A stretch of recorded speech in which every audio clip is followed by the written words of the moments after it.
Buenas tardes, licenciado. Buenas tardes, jóvenes. Buenas tardes. Vamos a tener hoy prácticamente la última clase. Esta es la última clase del curso. Básicamente vamos a conversar un poco sobre los delitos de estafa, apropiación y retención indebidas y el delito de daños. Recuerden que estamos en los delitos contra el patrimonio. Ya vimos el robo, ya vimos el hurto. Dijimos que habían dos grandes clasificaciones de los delitos contra el patrimonio. ¿Se recuerdan cuáles son? Las dos grandes clasificaciones de los delitos contra el patrimonio.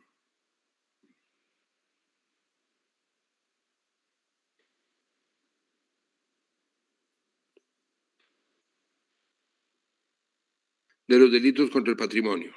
Buenas tardes. No sé si estoy bien, pero son los delitos cuya característica es el enriquecimiento y otros la característica es la lesión causada. Exactamente. Entonces, muchas gracias. Entonces, la división de los delitos contra el patrimonio en una gran clasificación son los delitos cuya característica es efectivamente el enriquecimiento, es el apoderamiento del patrimonio del sujeto pasivo. Ahí sí hay un ánimo de enriquecerse. Y en el otro caso son los delitos en donde no existe el ánimo de enriquecerse, pero sí el ánimo de destruir o menoscabar el patrimonio del sujeto pasivo, ¿verdad? Como el delito de daños, que algo vamos a hablar de eso hoy. Entonces, vimos ya el hurto y el robo. Básicamente yo quisiera que ahora conversáramos un poco sobre la estafa, la apropiación y retención indebidas y el delito de daños. Antes de eso quisiera por lo menos que le diéramos lectura, si me hacen favor, a los delitos de extorsión y chantaje que están en los artículos 261 y 262. Si me hacen favor de leer esos dos artículos, 261 y 262. Extorsión. Quien para procurar un lucro injusto, para defraudarlo o exigirle cantidad de dinero, alguna con violencia o bajo amenaza directa o encubierta, o por tercera persona y mediante cualquier medio de comunicación, obligue a otro a entregar dinero o bienes. Igualmente cuando con violencia lo obligare a firmar, suscribir, otorgar, destruir o entregar algún documento, a contraer una obligación o a condonarla o a renunciar a algún derecho. Será sancionado con prisión de 6 a 12 años inconmutables. Muy bien, sigamos. Chantaje. Comete delito de chantaje quien exigiere a otro dinero, recompensa o efectos, bajo amenaza directa o encubierta de imputaciones contra su honor o prestigio, o de violación o divulgación de secretos, en perjuicio del mismo, de su familia o de la entidad en cuya gestión intervenga o tenga interés. El responsable de este delito será sancionado con prisión de 3 a 8 años. Muy bien, muchísimas gracias. Entonces, bueno, por lo menos darle lectura a estos dos artículos al delito de extorsión y chantaje.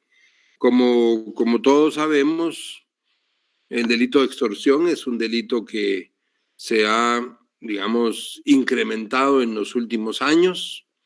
Esas extorsiones van por cualquier lugar, a personas propietarias de negocios, a tiendas, personas propietarias de vehículos o pilotos de transporte colectivo. Bueno, a cualquier persona que los extorsionan bajo amenazas de hacerles daño, les piden dinero, básicamente dinero. Y en algunos casos con el descaro de pedir, incluso en ciertas fechas, por esas fechas precisamente, más recursos. Como es, por ejemplo, ahora a fin de año, en donde no solo extorsionan, sino piden hasta aguinaldo para que les entreguen de manera ilegal a través de las amenazas que se hacen. Eso ha llevado a que el Ministerio Público haya creado fiscalías contra la extorsión, porque son muchísimos los casos en donde a los ciudadanos se les afecta con este tipo de delincuencia. Recuérdense que hay muchas colonias en donde han dejado las casas desocupadas los propietarios o los propietarios de negocios que han tenido que abandonar sus viviendas para irse a otros lugares a vivir debido al incremento y a la falta de control, digamos, de estas extorsiones. Así es que la extorsión y el chantaje en eso consiste y están contemplados en estos artículos de nuestro Código Penal. Bueno, vamos a ver entonces ahora el artículo 263, que es la estafa. Leamos, si me hacen favor, el artículo 263. Estafa propia. Comete estafa quien, induciendo a error a otro, mediante ardid o engaño, lo defraudare en su patrimonio en perjuicio propio o ajeno. El responsable de este delito será sancionado con prisión de 6 meses a 4 años y multa de 200 a 10,000 quetzales. Bien, muchas gracias.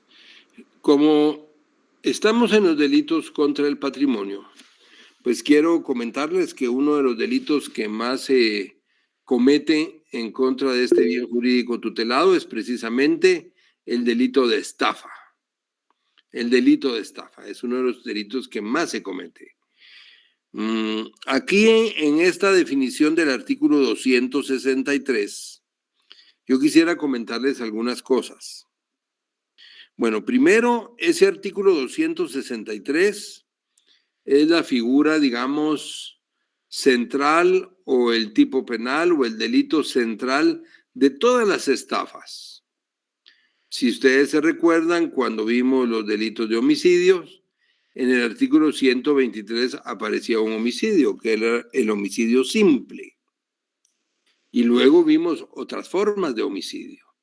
Homicidios atenuados, como el homicidio culposo, homicidios agravados, como el asesinato o el parricidio, pero todos partían de una figura básica, de una figura genérica, que era el homicidio simple del artículo 123. Bueno, lo mismo ocurre aquí en los delitos de estafa. Ustedes van a ver que las estafas van del 263 al artículo 271. Del 263 al 271 hay diferentes clases de estafa, pero la figura básica o la figura genérica es la del artículo 263, que es la estafa propia. A partir de esa estafa propia surgen las otras formas de estafa que están del 264 al 271. Bueno, eso es lo primero. Lo segundo, cuando el tipo penal dice que comete estafa, quien induciendo a error a otro mediante ardid o engaño, ese ardid se refiere a un truco, digamos, ¿verdad? Mediante algún truco, mediante algún mecanismo, engaña al sujeto pasivo. Entonces, ardid es como un truco, digamos. Por eso, mediante truco o engaño, mediante ardid o engaño. Quien comete estafa, quien induciendo a otro, mediante ardid o engaño, lo defraudare en su patrimonio. Defraudar quiere decir desapoderar del patrimonio. Entonces, traducido en otras palabras, sería comete estafa quien, induciendo a error a otro, mediante truco o engaño, lo desapodera de su patrimonio. Defraudar es desapoderar, quitarle a alguien. Entonces, es importante, digamos, que ustedes vean esos términos para que no les quede duda sobre lo que ese artículo, sobre lo que ese delito quiere explicar. Bueno, dicho eso, deberíamos de poner atención ahora a la diapositiva que aparece en su pantalla, en donde aparece la estafa propia del artículo 263 con sus elementos. Esos elementos son muy importantes. Primero, defraudación del patrimonio del sujeto pasivo. ¿Qué dijimos que era defraudación? Dijimos que era desapoderamiento. O sea, desapoderamiento del patrimonio del sujeto pasivo. La utilización del ardid o engaño como medio para el desapoderamiento. Utilización de ardid o engaño como medio para el desapoderamiento. Relación de causalidad entre el engaño y el desapoderamiento. Y dolo. Dolo es intención. Recuerden que son delitos intencionales, no hay estafa por negligencia, es un delito doloso. Sin embargo, en estos elementos que hemos visto, hay algunas cosas importantes que vale la pena que expliquemos. Primero, que se da la utilización del ardid o el engaño como medio del desapoderamiento. ¿Qué significa eso? Significa que el sujeto activo no es el que le quita la cosa al sujeto pasivo, no es el que le quita el patrimonio. Por el contrario, el sujeto pasivo entrega su patrimonio mediante ardido engaño, porque lo están engañando, pero él lo entrega. ¿Ya se dieron cuenta aquí entonces la diferencia entre el hurto y el robo? Porque en el hurto y en el robo hay un verbo que es el que nos plantea en qué consiste el delito. Y el hurto y el robo dice, quien tomare cosa mueble, tomar cosa mueble. En el hurto y el robo, el sujeto toma la cosa mueble del sujeto pasivo. En la estafa, el estafador no toma la cosa, sino pone la mano para recibirla de su víctima que está siendo engañada y le están desapoderando de su patrimonio mediante engaño. Por eso, regularmente, el estafador es una persona con unas características o con una personalidad diferente al ladrón, pues, digamos, el que roba. Porque el estafador, como ustedes se han de imaginar ya, es una persona muy, muy hábil, muy convincente, que engaña, es capaz de engañar a la víctima. O sea que el estafador no sorprende a la víctima en la oscuridad por la espalda o toma la cosa a escondidas, no.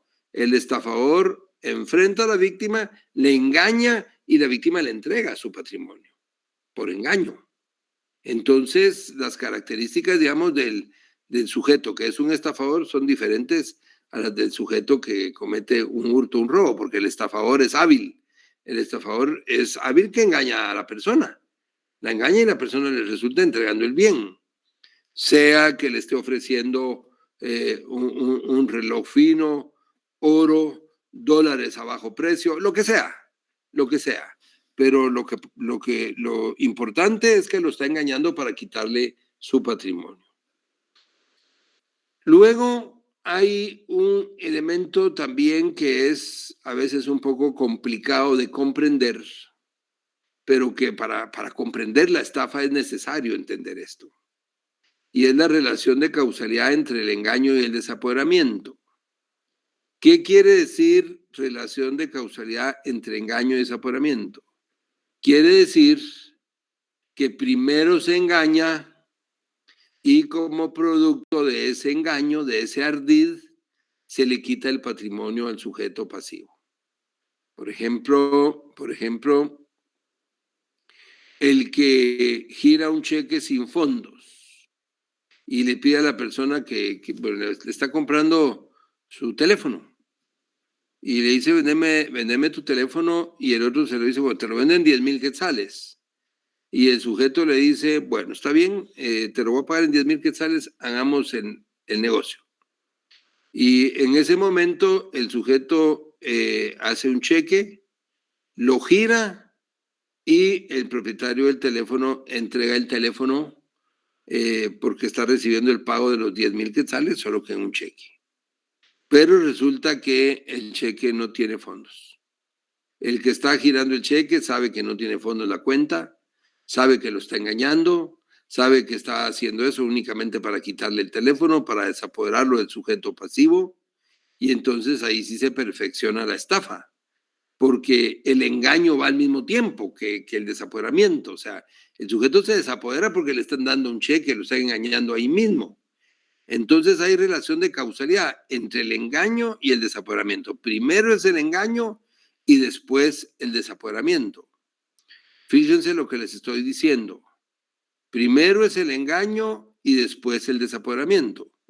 Pero ustedes se podrían poner a pensar, ¿acaso puede ser al revés? Claro que puede ser al revés. Claro que puede ser al revés.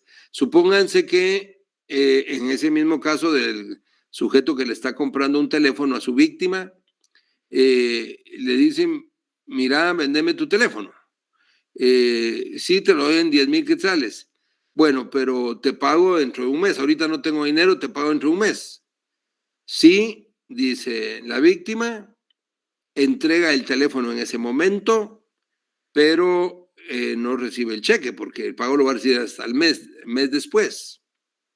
Después de que ya entregó el teléfono, al mes siguiente, el tipo que se quedó con el teléfono le entrega un cheque sin fondos.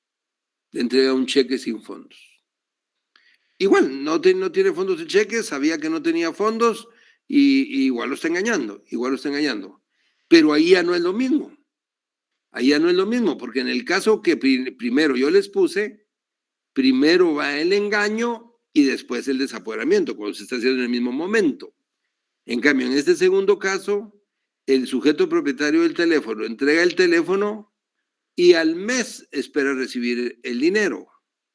Entonces, ahí ya no va primero el engaño, sino que va primero el desapoderamiento. Primero él se desapoderó del teléfono, lo entregó y un mes después lo engañaron porque el cheque no tenía fondos.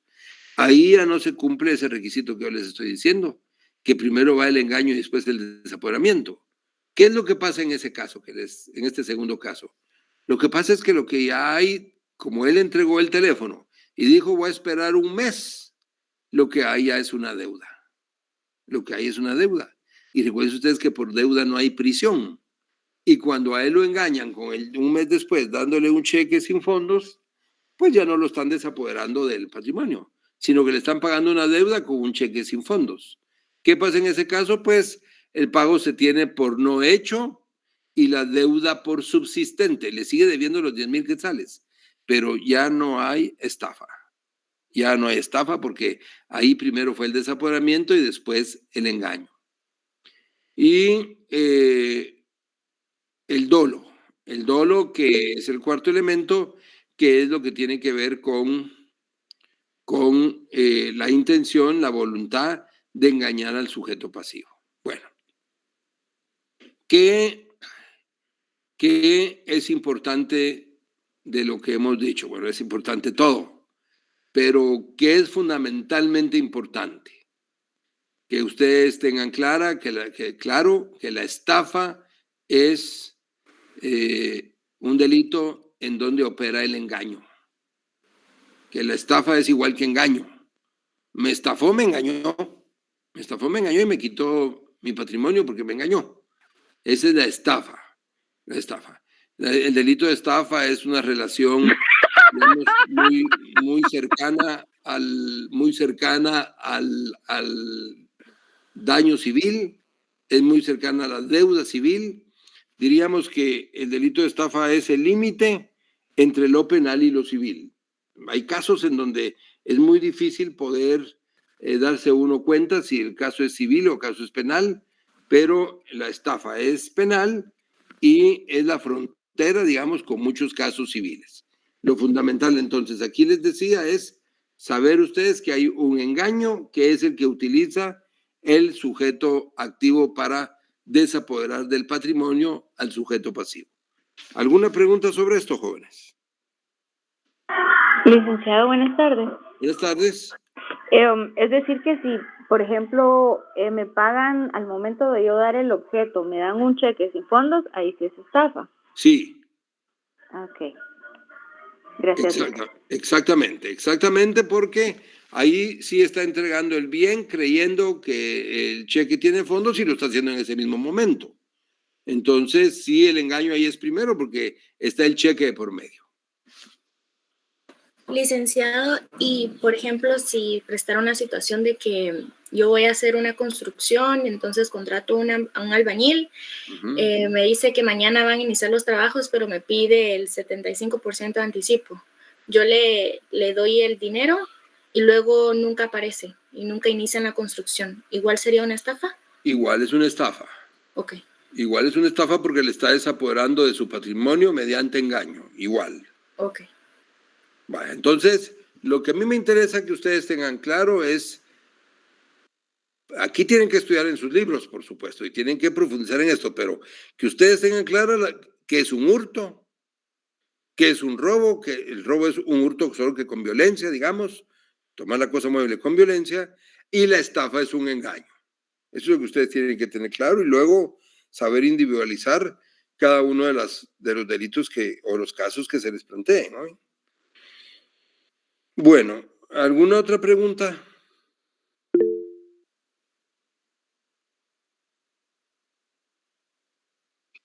Yo, licenciado, disculpe. Sí. Es que entonces, si es al revés, de primero el desapoderamiento y luego el engaño, dijo que ya no es estafa. Ya no. Bueno, y entonces, ¿cómo se podría hacer ahí por si pasa eso? Ya no quedaría entonces como estafa, ¿como que se daría seguimiento? Muy bien, muy bien. Digamos, si primero se da el desaporamiento y después el engaño, por ejemplo, en el caso que les puse yo de ejemplo de el cheque que le entregaron después, un mes después de que les habían entregado el teléfono, ahí el caso es civil. La deuda que se pagó con ese cheque queda nula porque no puede aceptarse ese pago porque no tenía fondos. Al final no hubo pago, pues queda nulo y la deuda subsiste. Es decir, por ejemplo, en ese caso, la persona tiene el derecho de demandarlo civilmente, porque para cobrar una deuda, pero no es delito, porque recuerden que por deuda no hay prisión. Entonces, no es que se quede en el aire, ya no puedo hacer nada, no, sí puede hacer algo, sí, pero es civil. Ir a un juzgado civil a demandar que le paguen la deuda o que le paguen lo que le deben, pero ya no es estafa, ya sale de lo penal para irse a lo civil. Oh, ya. Gracias, licenciado. Muchas gracias. Para servirle. Bueno, si no tienen más preguntas, entonces veamos ahora, por lo menos vamos a leer los casos especiales de estafa del 264. Si me hacen favor de leerlo.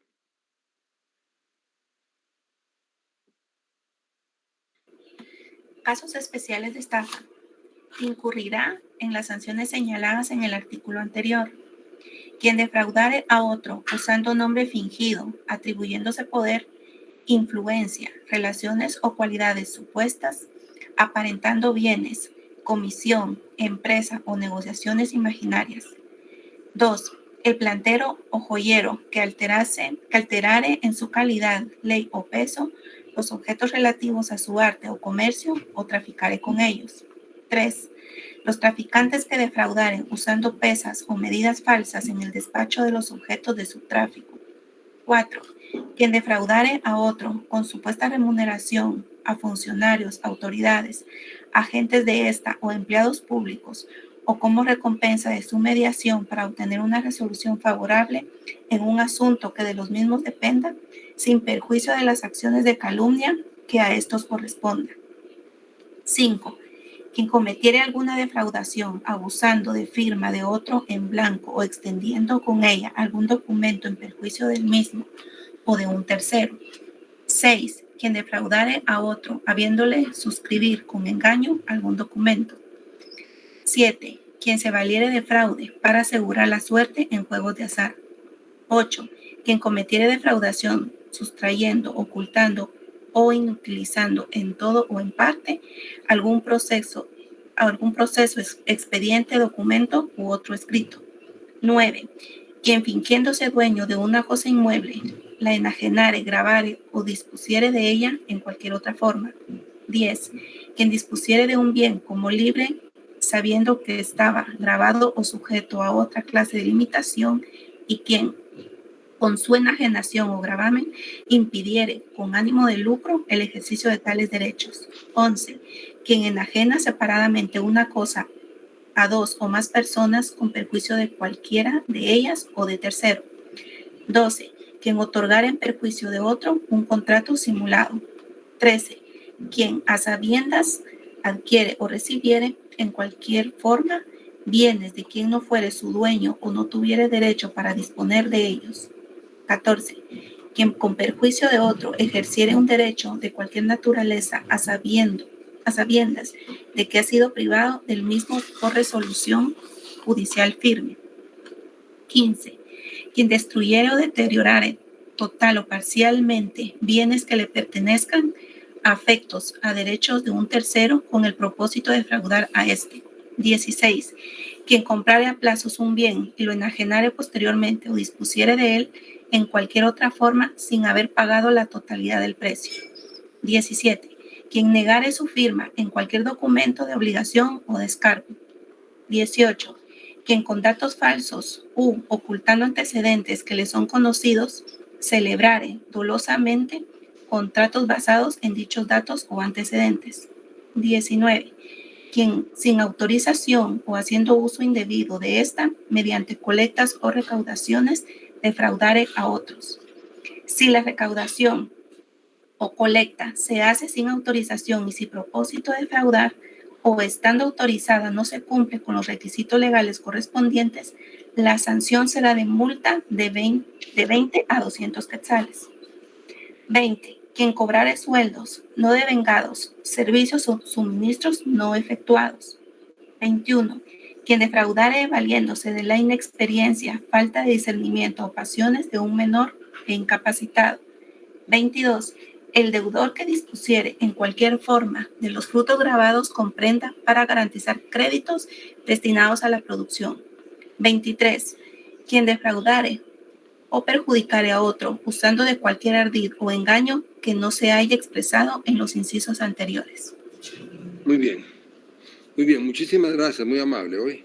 Entonces, ustedes se dan cuenta aquí que hay una variedad de casos especiales de estafa, y luego el artículo 23 deja abierta, el numeral 23 deja abierta la posibilidad de que se realice el fraude de cualquier otra manera, bajo cualquier otro ardid o engaño que no se ha expresado en los numerales anteriores. ¿Por qué? Porque las formas de estafar, las formas de engañar son absolutamente diversas.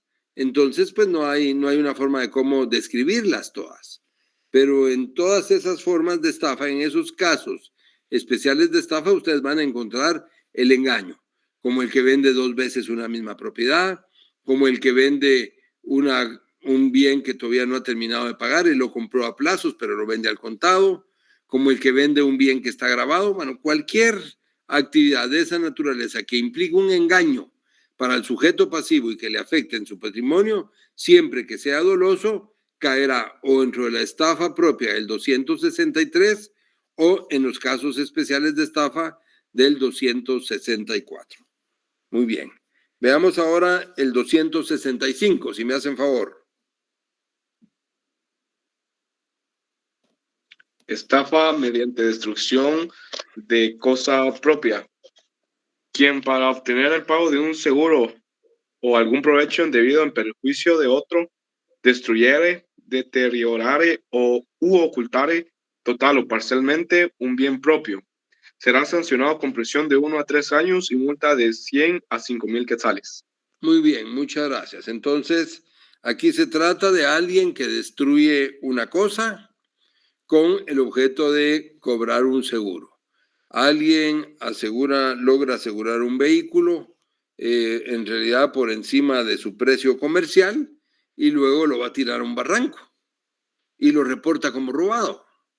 entonces esa es una estafa porque está engañando para cobrar un seguro.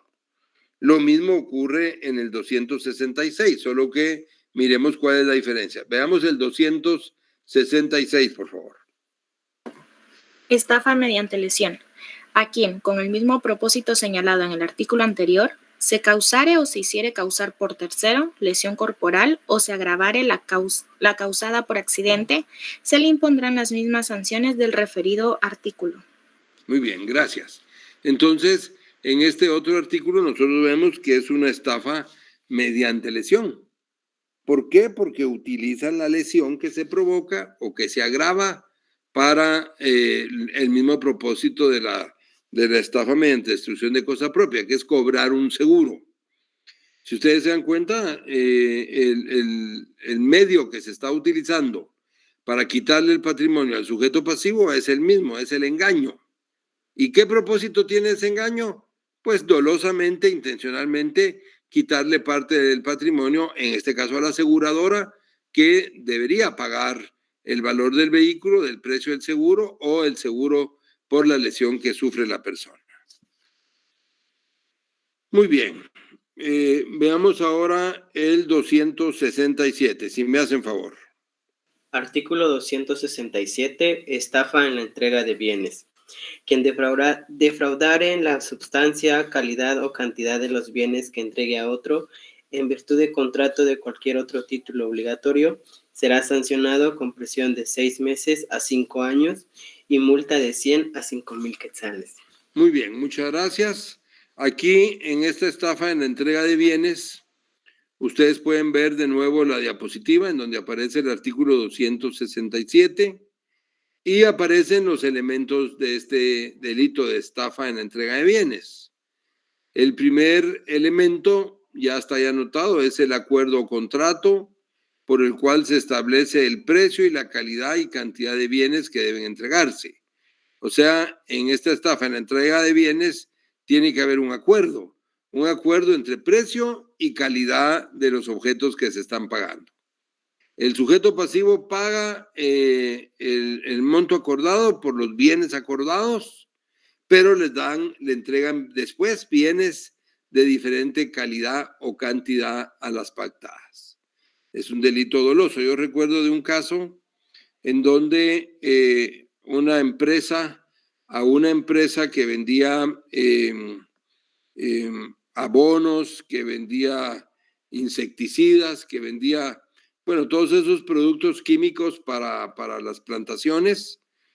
Otra empresa que tenía producción, venta de banano y de plátano que exportaban, compró una cantidad enorme de este producto porque se sabía de que había una plaga que estaba afectando a países de Centroamérica, que ya había afectado Costa Rica, Nicaragua, Salvador, y entonces esa empresa compró una cantidad enorme de ese producto por varios cientos de miles de quetzales, que tenían, según sus especificaciones, la propiedad que una vez se fumigara las plantaciones con esos químicos, tenían las propiedades para evitar que esa plaga penetrara en esas plantaciones.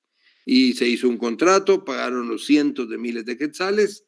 ¿Y qué pasó? Pues lo que pasó fue que la plaga penetró totalmente en esa plantación y se perdió toda la cosecha. Y se perdieron muchas de las plantas que en realidad ya no fueron útiles. ¿Qué pasó? Había un contrato, se había pagado por el precio de las cosas que se habían comprado, se había ofrecido una calidad en el producto y la calidad no era la que le habían ofrecido al que lo compró. Entonces, pues ese es un caso en donde prosperó un proceso por la estafa en la entrega de bienes. Los propietarios de esas plantaciones de banano, de esa bananera, pues se sintieron estafados y procesaron por estafa a los dueños de la otra empresa y el proceso prosperó.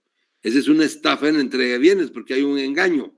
Se engañó hablando de una calidad de producto que no tenía esa calidad ni esa capacidad de ese producto.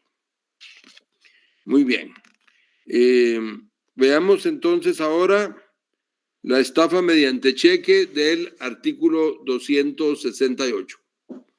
Del artículo 260. Dígame. Perdón, estafa mediante cheque. Quien defraudare a otro dándole el pago un cheque sin provisión de fondos o disponiendo de ellos antes de que expire el plazo para su presentación, será sancionado con prisión de 6 meses a 5 años y multa de 100 a 5,000 quetzales. Igual sanción se aplicará a quien endosare un cheque con conocimiento de la falta de fondos del librador. Muy bien, muy amable, muchas gracias. Bueno, yo les diría, jóvenes, que de todos los delitos de estafa, quizás, digamos, el más, en el que hay que tener más cuidado, especialmente en la estafa mediante cheque, porque se ha confundido mucho lo que es la estafa mediante cheque, en realidad. Aquí habría que tener en cuenta un par de artículos del Código de Comercio. Si alguien tuviera su Código de Comercio, podrá leer el artículo 494.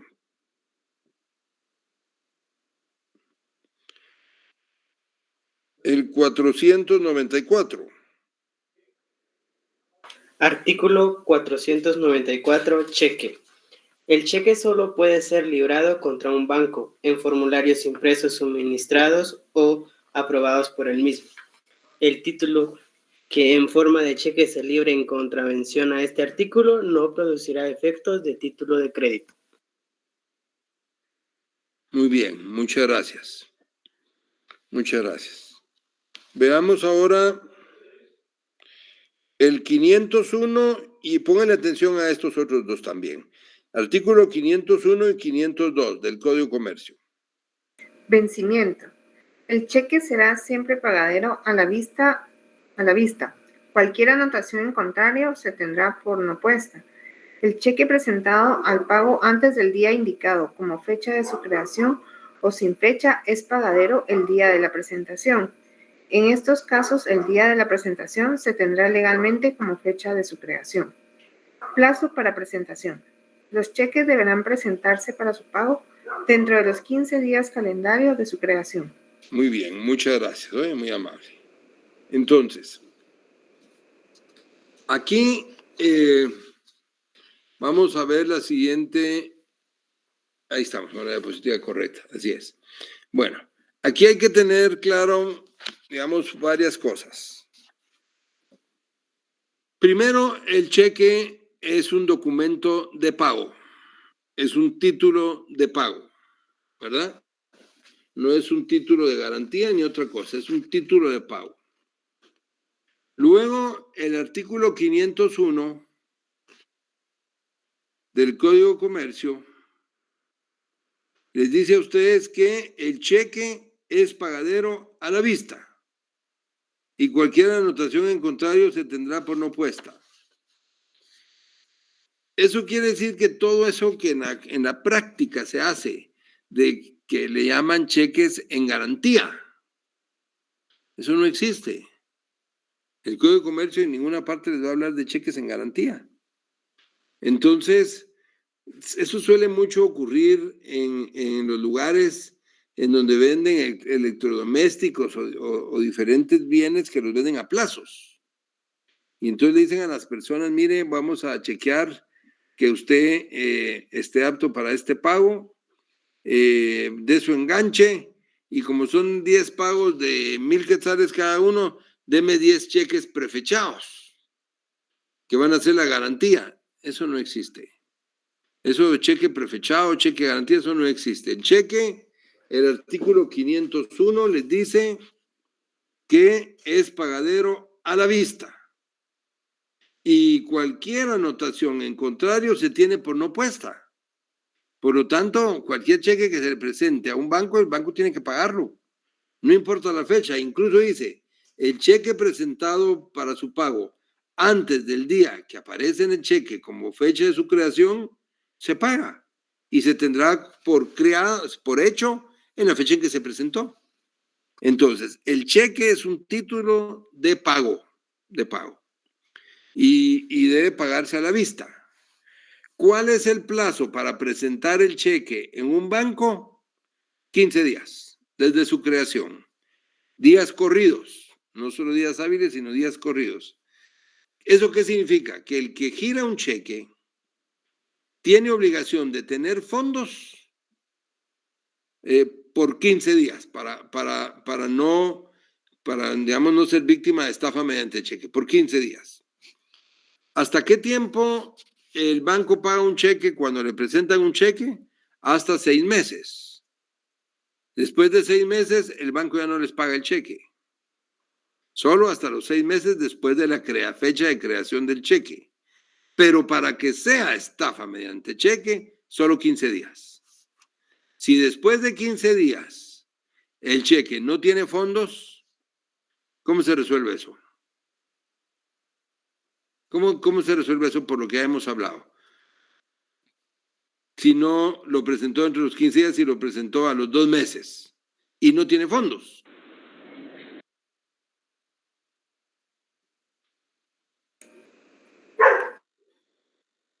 ¿Cómo queda ese caso? Quedaría como deuda. Queda como deuda. Exactamente, queda como deuda. Entonces, si a ustedes les preguntan, mire, licenciada, mire, licenciado, fíjese que a mí me giraron un cheque, pero se me olvidó cambiarlo. Y a los 2 meses que fui ya no tenía fondos.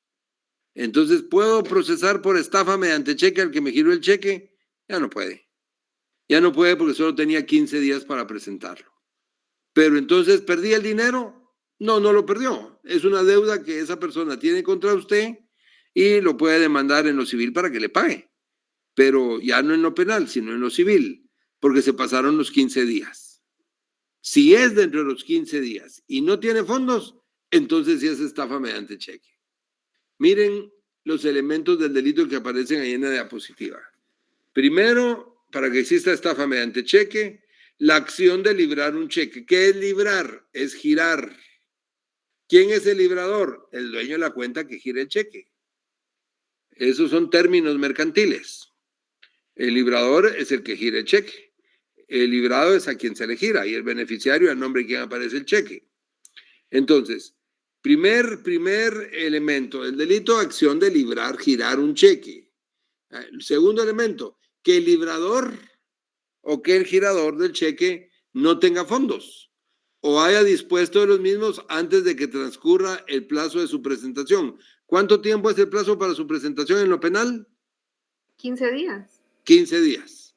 O sea, que el librador del cheque no tenga fondos, o sea, que no tenga fondos cuando haya girado el cheque o haya dispuesto de los fondos antes de que venzan esos 15 días.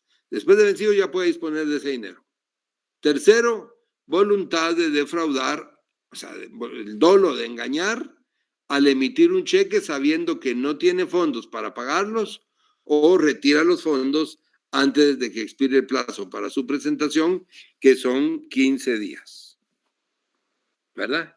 Entonces, el cheque, no hay cheques en garantía, no hay cheques prefechados, cheque es un título de pago. ¿En qué consiste la estafa mediante cheque?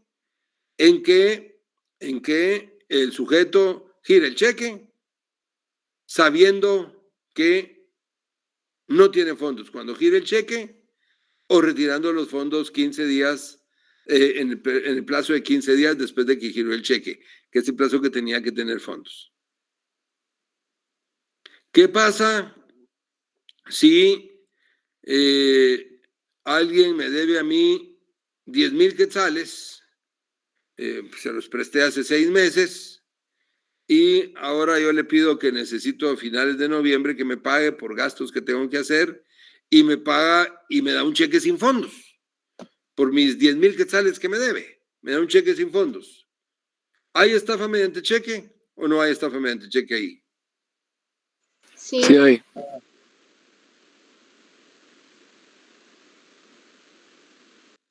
¿Jóvenes?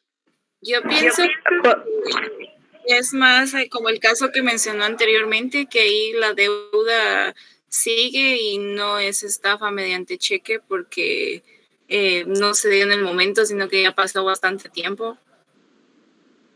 Exactamente, de eso hemos hablado, recuérdense.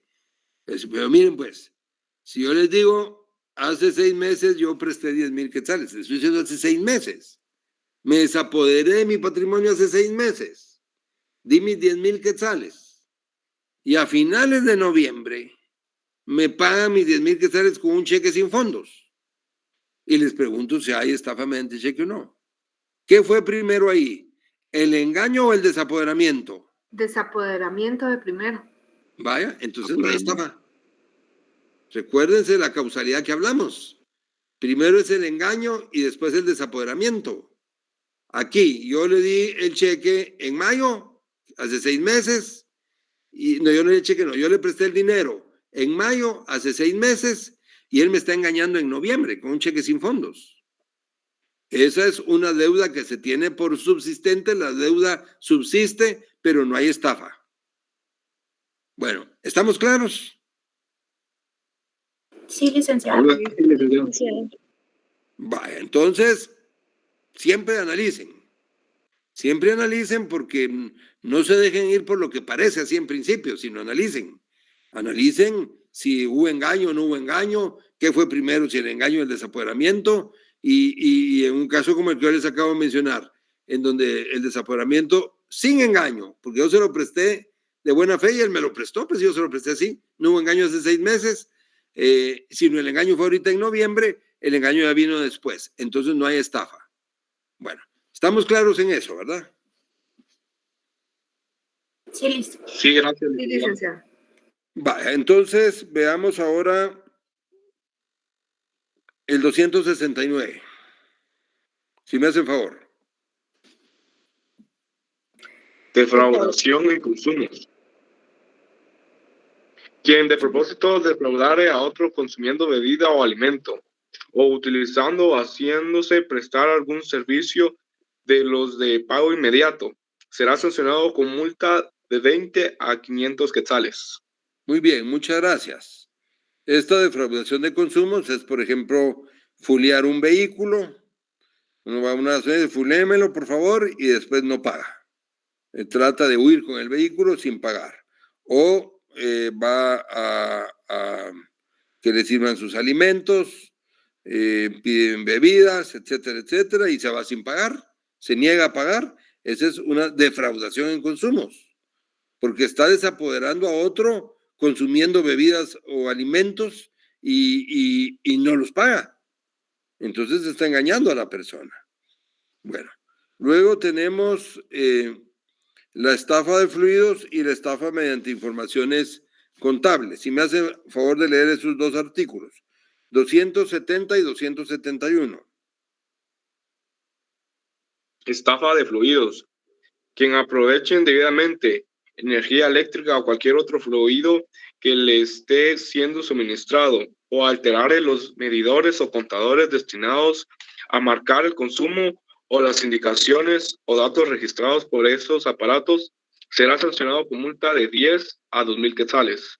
Quien defraudare al consumidor alterando por cualquier medio los medidores o contadores de energía eléctrica o de otro fluido o las indicaciones registradas por esos aparatos, será sancionado con multa de 500 a 5,000 quetzales.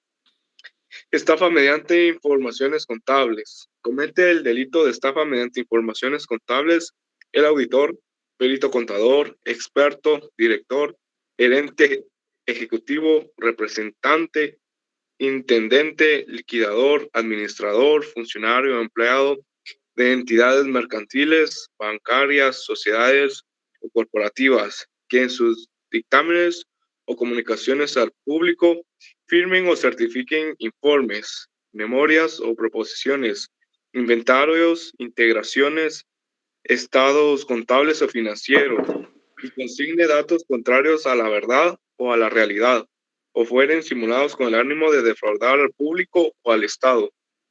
Los responsables serán sancionados con prisión inconmutable de 1 a 6 años y multa de 5,000 a 10,000 quetzales. Muy bien, De muchas la misma gracias. forma, Perdón, siga, perdón. muy bien, muy bien. De la misma forma serán sancionados quienes realicen estos actos con el fin de atraer inversiones o aparentar una situación económica o financiera que no se tiene. Si los responsables fueran auditores o peritos contadores, además de la sanción antes señalada, quedarán inhabilitados por el plazo que dure la condena, y si fueran reincidentes quedarán inhabilitados de por vida. Muy bien, muchas gracias, muy amable, oye, muchas gracias. Entonces, aquí tenemos dos delitos más de estafa. Uno, estafa mediante información contable.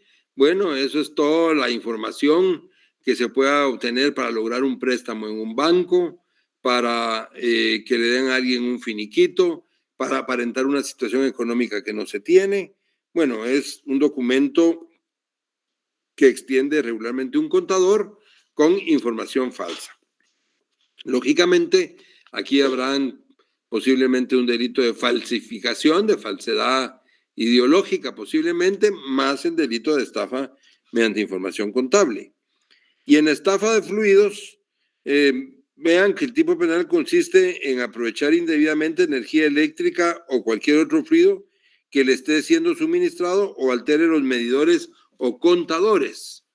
Es diferente al hurto de fluidos y al robo de fluidos, en donde se toma la cosa, se toma el fluido. Aquí hay un engaño. En la estafa mediante estafa de fluidos hay un engaño. Recuerdo de un caso en donde unos jóvenes que vivían en un apartamento, pues ellos consumían mucha energía eléctrica y lo que hicieron pues fue, vieron que en los contadores hay una ruedita que es de metal y que gira, y conforme las vueltas que va dando va marcando el consumo. Pues ellos lo que hicieron fue que con alambre de amarre amarraron un imán sobre el contador, sobre el vidrio del contador. Y entonces esa ruedita no podía girar porque el imán la detenía. Y entonces giraba muy poco. No lo vayan a hacer, por supuesto, pues, pero entonces no vayan a probarlo, pero giraba muy poco. Y al girar muy poco, entonces ya no marcaba el consumo. Y entonces ellos ahí lograban bajar el consumo de energía eléctrica utilizando esa forma de engaño, que era frenar, detener de alguna manera el giro normal de esa pieza del contador que marcaba el consumo de energía eléctrica. Pues ese era un engaño. Era un engaño porque cuando llegaban a tomar la medición del contador, los datos que le daban no eran datos reales, porque habían utilizado ese engaño para evitar que marcara correctamente el consumo de energía eléctrica. Bueno, entonces, eso sería básicamente algunos rasgos muy, muy generales sobre el delito de estafa y algunos de los delitos que aparecen en nuestro código. Bueno, si no hay preguntas, veamos ahora entonces la apropiación y retención indebidas. Si no hay preguntas, veamos entonces la apropiación y retención indebidas del artículo 272, si me hacen favor. Apropiación y retención indebidas. Quien, en perjuicio de otro, se apropiare o distrajere dinero, efectos o cualquier otro bien mueble que hubiera recibido en depósito, comisión o administración, por cualquier otra causa que produzca obligación de entregarlos o devolverlos, será sancionado con prisión de 6 meses a 4 años y multa de 100 a 3,000 quetzales. Muy bien, muchas gracias, muchas gracias. Entonces, vean ustedes cómo la apropiación y retención indebidas es un delito contra el patrimonio, pero ¿en qué consiste? Consiste en que el sujeto activo del delito, el que comete el delito, recibe dinero u otro bien mueble por confianza. Lo recibe de su propietario o quien tenga el derecho a tener ese bien, lo recibe de él en depósito, comisión o administración, pero ya no lo devuelve. Abusa de la confianza y ya no lo devuelve y se niega a devolverlo. Esa es una apropiación y retención indebidas. El administrador de un negocio, el cajero de un negocio, el cajero de un banco, que recibe el dinero por el trabajo que tiene, por la confianza que tiene como cajero, y luego se lo apropia. Recibe el dinero y ya no lo devuelve y se va con el dinero. O alguien que recibe una cosa con la obligación de devolverla y no la devuelve. Entonces vean ustedes cómo los delitos patrimoniales que hemos visto, especialmente los delitos que tienen que ver con bienes muebles, tienen características o formas de operar diferente. El hurto, tomar cosa mueble. El robo, tomar cosa mueble mediante violencia. La estafa, recibir la cosa mueble mediante engaño, mueble o inmueble, mediante engaño. Y la apropiación y retención indebidas, recibir dinero o bienes muebles y no devolverlos, negarse a devolverlos. ¿Se dan cuenta? Entonces, no son lo mismo. Son delitos patrimoniales, pero no son lo mismo. El modus operandi es diferente. Entonces, ustedes no deben confundirse. Ustedes, en un caso de hurto, no van a decir que es robo, porque si no hay violencia no puede ser robo. O en un caso de apropiación indebida, no pueden decir que hubo estafa, porque si no hubo engaño, entonces no hay estafa. Puede ser apropiación indebida. La cuestión es que ustedes sepan distinguir uno y otro delito, porque no son lo mismo, porque cada uno tiene sus propias características. Entonces, eso es la apropiación y la retención indebida, es recibir de alguien un bien y negarse a devolverlo, no devolverlo. ¿Estamos de acuerdo, jóvenes, o tienen alguna pregunta? No, Carlos, licenciado, gracias. Muy bien, vaya. Entonces, les voy a suplicar que ustedes me hagan favor de ver los delitos contra el derecho de autor, propiedad industrial y delitos informáticos. Y nosotros del 274 en adelante, y nosotros vamos a ver del 276 y los delitos de daños. ¿Oyen? Veamos entonces, si me hacen favor, el artículo 276 de la usura. Usura. Comete el delito de usura quien exige a su deudor en cualquier forma un interés mayor que el tipo máximo que fije la ley o evidentemente desproporcionado con la prestación, aun cuando los réditos se descubran o disimulen bajo otras denominaciones. El responsable de usura será sancionado con prisión de 6 meses a 2 años y multa de 200 a 2,000 quetzales. Muy bien, muchas gracias. Entonces, en teoría, pues, existe el delito de usura, aunque en la práctica esto en realidad no se pone en funcionamiento, porque pues es muy difícil ver un proceso por delito de usura, aunque hay personas y entidades que son usureros, pues por supuesto, porque cobran de forma desmedida los intereses o encubren, así como dice aquí que no debe ocurrir, ¿verdad? Aquí dice que no debe ocurrir ese tipo de encubrimiento, ¿verdad? Aun cuando los réditos se encubran o disimulen bajo otras denominaciones, pero en la práctica eso ocurre y no hay procesos por esto, ¿verdad? Bueno, luego el delito de daños, el 278 y el 279, si los podemos leer, 278 y 279. Daño. Quien de propósito destruyere, inutilizare, hiciera desaparecer o de cualquier modo deteriorare parcial o totalmente un bien de ajena pertenencia, será sancionado con prisión de 6 meses a 2 años y multa de 200 a 2,000 quetzales. 279. Daño agravado. Es daño específicamente agravado y será sancionado con una tercera parte más de la pena que se refiere el artículo anterior. Número 1. Cuando recayere en ruinas o monumentos históricos, o si fuera ejecutado en bienes de valor científico, artístico o cultural. Número 2. Cuando el daño se hiciere en instalaciones militares, puentes, caminos o en otros bienes de uso público o comunal. Número 3. Cuando en su comisión se emplearen sustancias inflamables, explosivas, venenosas o corrosivas.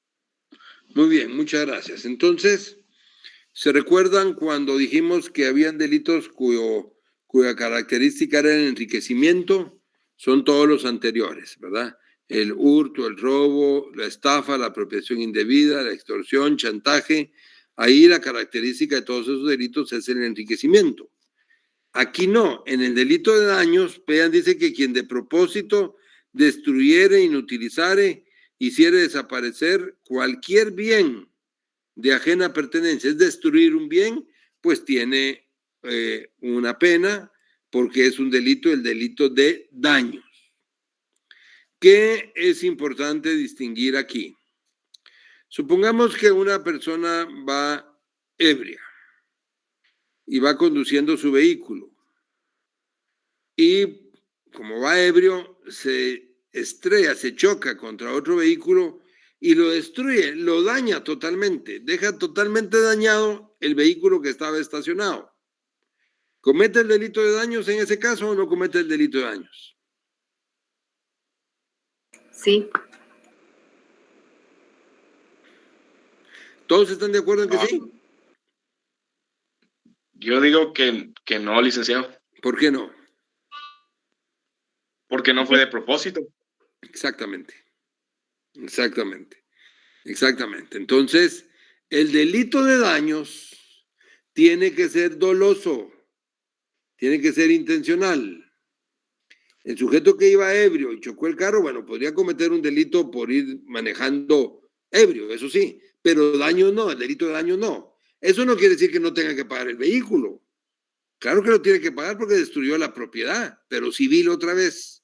Es un caso civil. Ahora, el delito de daños, ese tiene que ser intencional. Porque el tipo penal dice quién de propósito destruyere.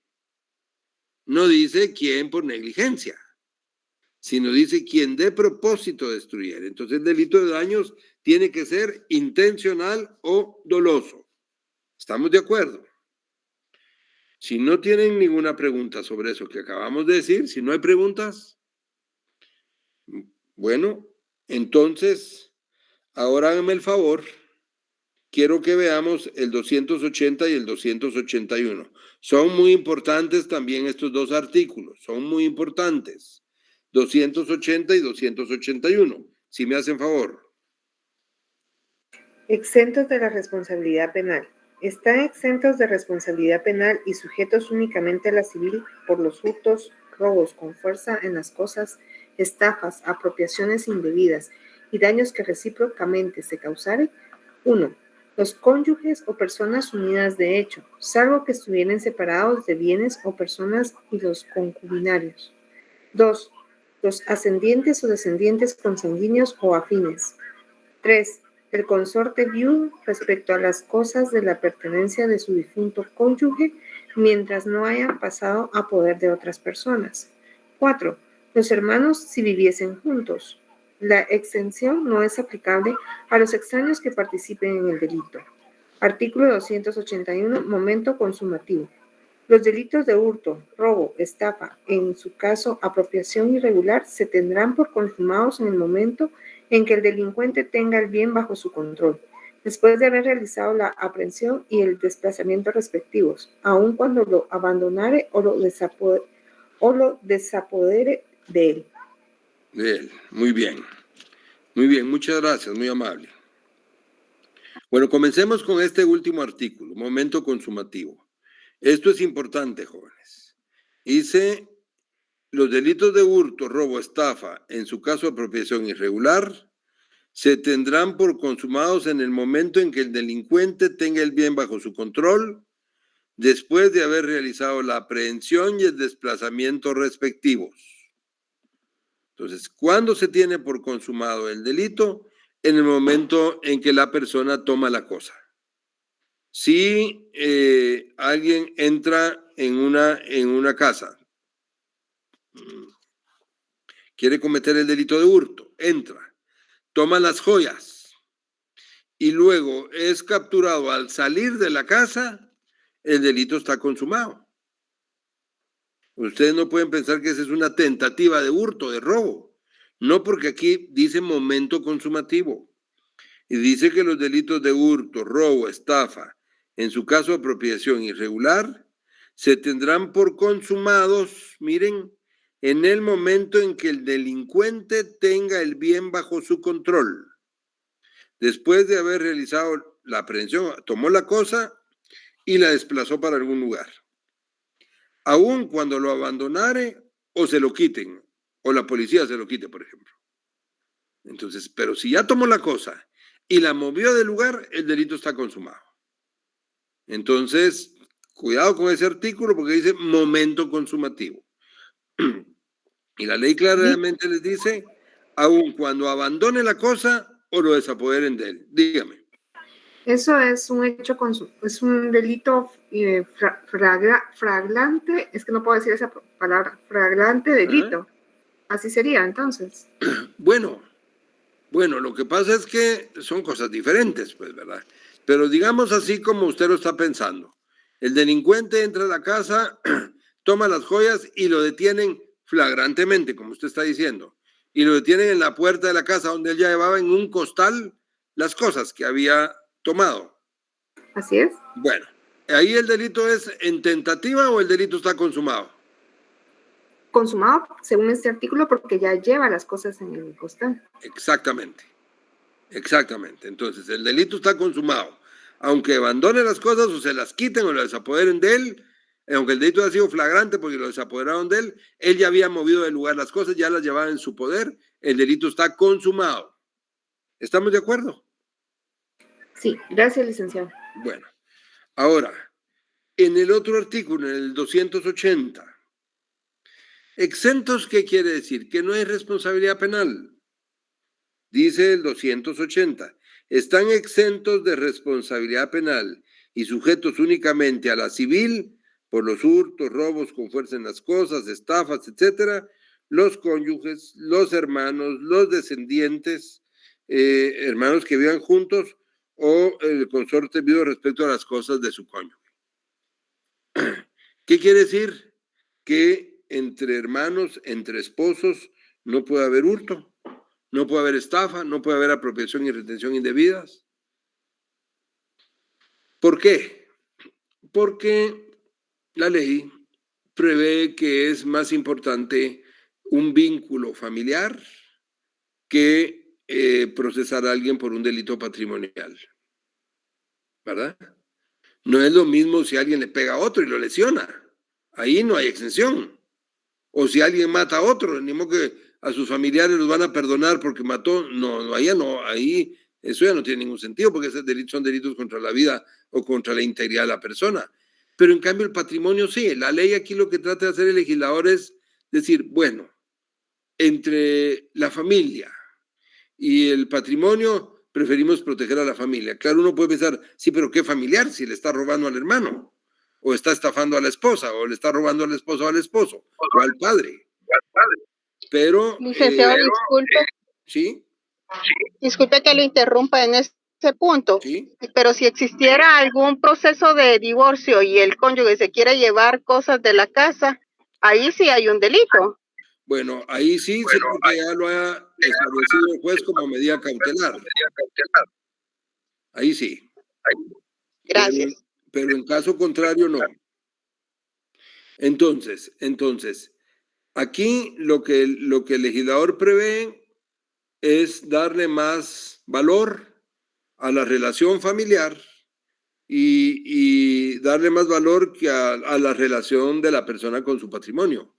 Entonces dice, no hay responsabilidad penal por hurtos, robos con fuerza en las cosas, estafas, entre cónyuges, entre ascendientes o descendientes, entre el consorte viudo respecto de su difunto cónyuge o entre hermanos si viven juntos. Entonces ahí hay exención, no hay delito. ¿Qué pasa si, pero pongan atención, no me contesten a la carrera? ¿Qué pasa si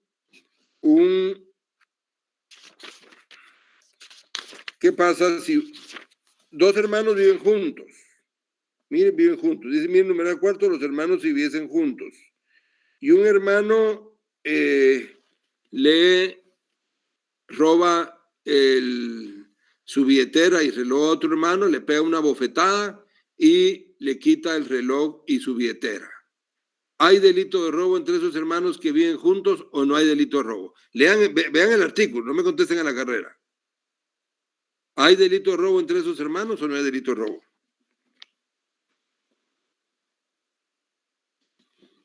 Según el artículo robo, no, pero violencia sí hubo, licenciado.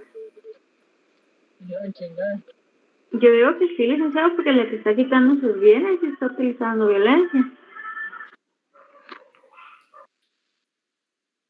¿Alguien más? ¿Hay robo o no hay robo entre esos hermanos? No hay. Sí, Creo sí hay que- robo, licenciado, porque es con violencia.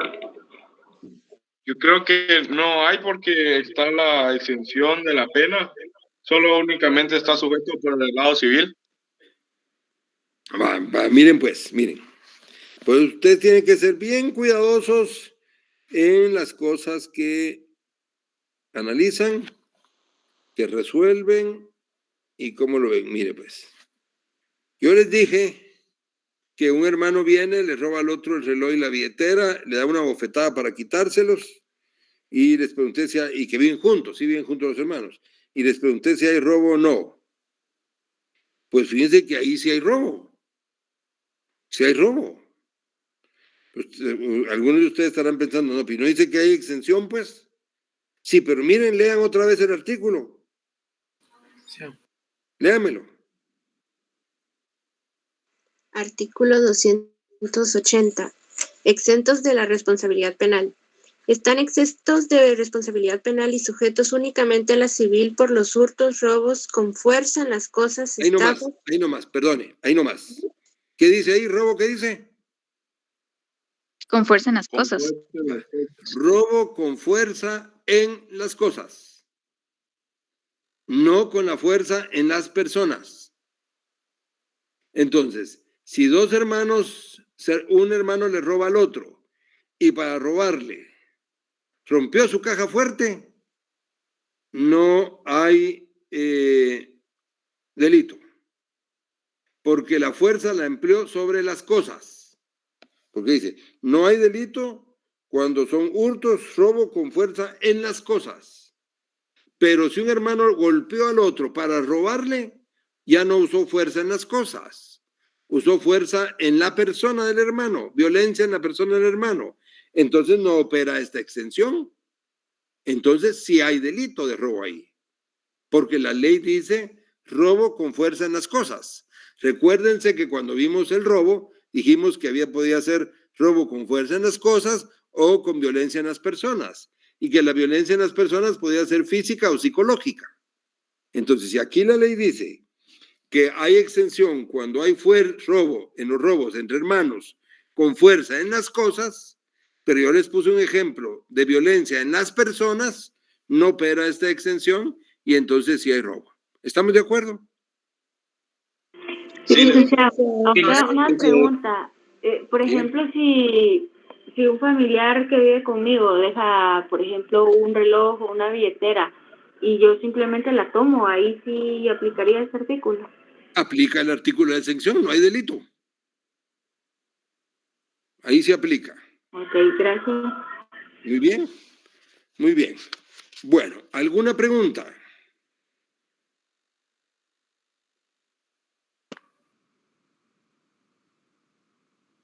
Claro, Todo claro, licenciado, gracias. Muy bien. Bueno, entonces yo quisiera suplicarles de nuevo que ustedes lean los delitos contra los derechos de autor, propiedad industrial y los delitos informáticos. ¿Oyen? Entonces, prácticamente, jóvenes. Eso lo vimos con el otro licenciado. Pero lo vieron completo. No, Nos faltaron algunos artículos. Va, entonces que me hagan favor ustedes de concluir eso, si son tan amables. Y bueno, prácticamente con eso estamos terminando el contenido de este curso. Recuerden que es el curso de Derecho Penal 2, todavía hay que analizar otros delitos.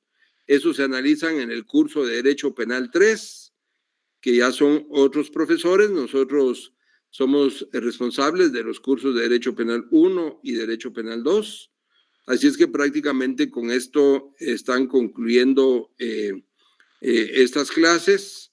Ya tienen la fecha de su examen. En su examen, obviamente, los casos prácticos son importantes. Y bueno, a pesar de que la modalidad de las clases han sido estas tan particulares, pues A mí me hubiera agradado mucho conocerles personalmente, pero de igual manera ha sido un gusto pues poder compartir con ustedes este semestre, jóvenes. ¿Oyen? Gracias, licenciado, igualmente. Vale, les deseo muchos éxitos y que tengan una feliz tarde. Gracias, doctor. Muy amable. Licenciado, disculpe. Feliz tarde. Dígame. Buenas tardes, licenciado. Le habla Buenas Dafne. tardes. Fíjese que yo estuve revisando las notas del segundo parcial Ajá. y en la lista de los carnets, justamente mi carnet está mal escrito. Le hace falta. Saludarles, pues, que tengan feliz tarde. Adiós.